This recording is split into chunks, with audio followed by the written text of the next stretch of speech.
Latan Saperma kali ini kedatangan anak kampus Universitas Muhammadiyah Jakarta. Jadi ini tuh untuk almet atau jasnya itu kebesaran. Jadi mau dibongkar ulang semua ya. Ini tuh dibongkar total untuk di bagian panjang, juga di bagian badan dan di bagian tangan. Pokoknya semua dibongkar ulang ya. Jadi ini tuh lumayan agak sedikit merepotkan karena ini tuh full puring ya. Ini tuh jasnya full puring, jadi untuk proses pengerjaannya jujur sedikit agak lama, dan memang untuk pekerjaan yang ini kurang digemari para tukang permak ya. Aku yakin nggak ada tukang permak yang seneng ketika dapat permakan seperti ini, kecuali mungkin harganya.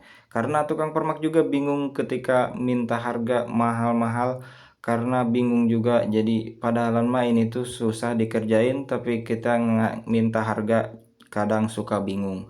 Oke, kita proses saja seperti ini untuk di bagian panjangnya. Di bagian panjang bawahnya kita potong-potong terlebih dahulu.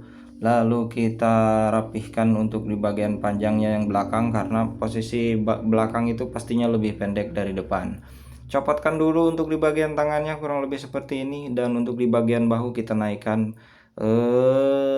sekitar 2,5 cm aja ini tuh kepanjangan untuk di bagian bahunya. Jadi tangannya juga kepanjangan segitu, jadi kita potong untuk di bagian bahu saja, jadi nanti tangannya juga udah langsung pas.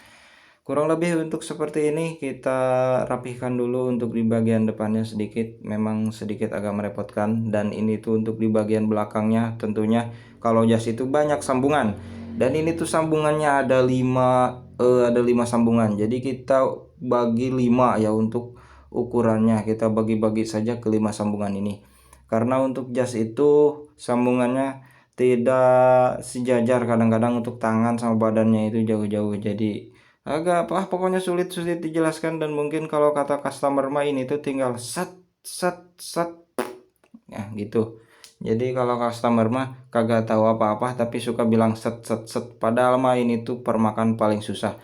Dan ini tuh udah pernah katanya sebelumnya di tempat yang lain tapi kurang bagus. Tapi kali kali ini mah alhamdulillah tadi udah ngacungin 15 jempol ya. Karena saking bagusnya. Kita proses untuk di bagian tangannya, kita kecilkan seperti ini. Untuk di bagian bawahnya juga dijahit, kita lengkungkan seperti ini. Nanti dirapatkan dan dilipat, dipres, disetrika. Kita cekris untuk di bagian lengkungan. Setelah itu kita setik. Setelah disetik, kita tempelkan lagi untuk busa di bagian bahunya, karena kalau jas itu pasti ada busa ya, kecuali yang jas-jas almet sekolahan anak SMP SMA biasanya nggak ada. Kalau udah universitas mah pasti agak sedikit udah mulai mendekati jas-jas resmi. Kurang lebih seperti ini jadinya tuh, udah jreknong, udah bagus lagi. Dan ini tuh udah dicobain, udah dipakai, udah dibawa juga, katanya udah bagus. Dan untuk ongkosnya aku tarif 70.000. Wow, murah banget.